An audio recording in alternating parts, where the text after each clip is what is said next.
रेत से चीनी अलग करो। बादशाह अकबर के दरबार की कार्यवाही चल रही थी। तभी एक दरबारी हाथ में शीशे का एक मर्तबान लिए वहां आया। क्या है इस मर्तबान में? बादशाह ने पूछा। वह बोला, इसमें रेत और चीनी का मिश्रण है। वह किस लिए? बादशाह ने फिर पूछा।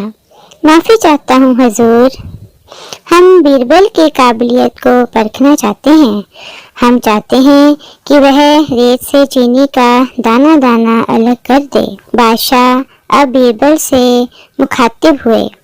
देख लो बीरबल, रोज ही तुम्हारे सामने एक नई समस्या रख दी जाती है। वह मुस्कुराए और आगे बोले, तुम्हें बिना पानी में घोले इस रेत से चीनी को अलग करना है। कोई समस्या नहीं जहाँपनाह, बीरबल बोला। यह तो मेरे बाएं हाथ का काम है। कहकर बीरबल ने वह मर्तबान उठाया और दरबार से बाहर चला गया। बाकी दरबारी भी पीछे थे। बीरबल बाग में पहुंचकर रुका और मर्तबान में भरा सारा मिश्रण आम के एक बड़े पेड़ के चारों ओर बिखेर दिया। ये तुम क्या कर रहे हो? एक दरबारी ने पूछा। बीरबल बोला, यह तुम्हें कल पता चलेगा। अगले दिन फिर वे सभी उस आम के पेड़ के निकट जा पहुंचे। वहां अब केवल रेत पड़ी थी। चीनी के सारे दाने चींटियां बटोर कर अपने बिलों में पहुंचा चुकी थीं।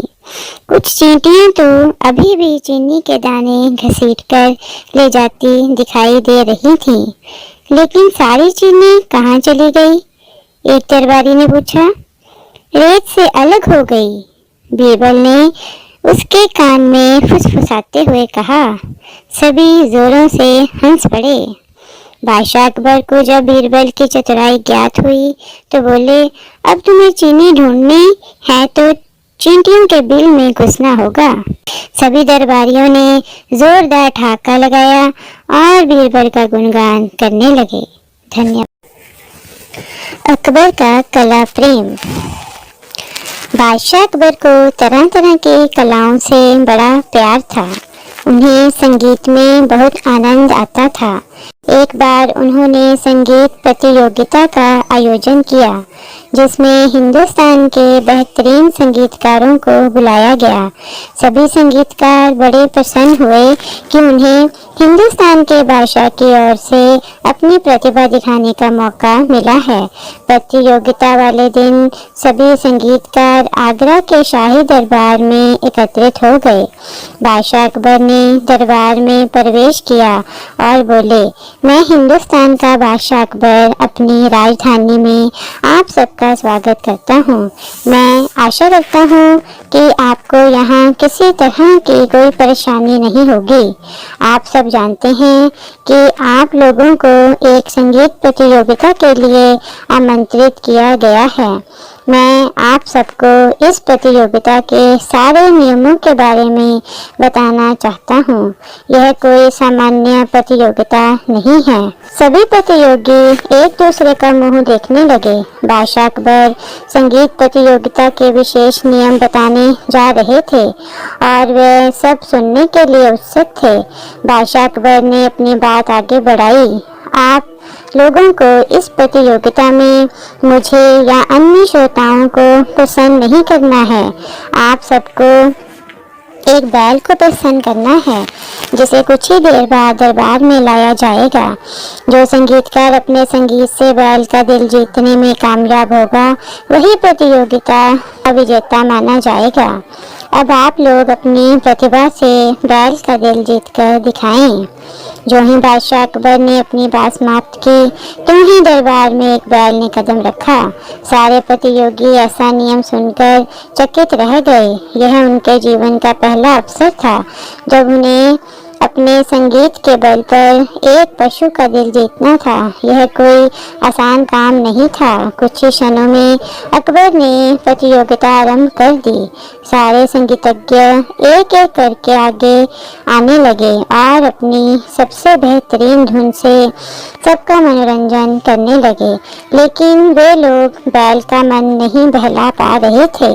बादशाह अकबर को कुछ धुनें बहुत पसंद आई, लेकिन बैल को कुछ अच्छा नहीं लग रहा था, इसलिए उन धुनों को अच्छा नहीं माना जा सकता था। सभी प्रतियोगी बैल के सामने आकर अपना संगीत प्रस्तुत करते रहे, परंतु वह ज्यों का त्यों खड़ा रहा। उसे तो जैसे इन धुनों से कोई अंतर ही नहीं पड़ रहा था। अंत में बीरबल की बारी आई। बादशाह अकबर को पूरा यकीन था कि वह बैल को अपने संगीत से प्रभावित कर लेंगे, लेकिन मामला थोड़ा गंभीर था, क्योंकि बड़े से बड़े संगीतकारों ने हार मान ली थी। इसके अलावा बीरबल संगीत में निपुण भी नहीं थे। अकबर बोले, प्रिय बीरबल, देखें क्या तुम हमारे बैल का मन बहला सकते हो? हाँ पना, मैं अपनी ओर से पूरी कोशिश करूँगा, बीरबल बोले। सबने ये सोचा कि अब बीरबल एक मधुर धुन सुनाएंगे, परंतु ये क्या, वे तो अपने वाद्य यंत्र से गाय के रांभने और मच्छरों के भिनभिनाने के सुर निकालने लगे। जो ही बीरबल ने ऐसा करना आरंभ किया, त्यों ही बैल के कान खड़े हो गए और वह अपनी दुम हिलाने लगा, मानो उसे इस संगीत में बड़ा आनंद आ रहा हो। इस तरह बीरबल ने महान संगीतज्ञों के बावजूद संगीत प्रतियोगिता में जीत हासिल की और अकबर का सिर गर्व से ऊंचा हो गया। धन्यवाद।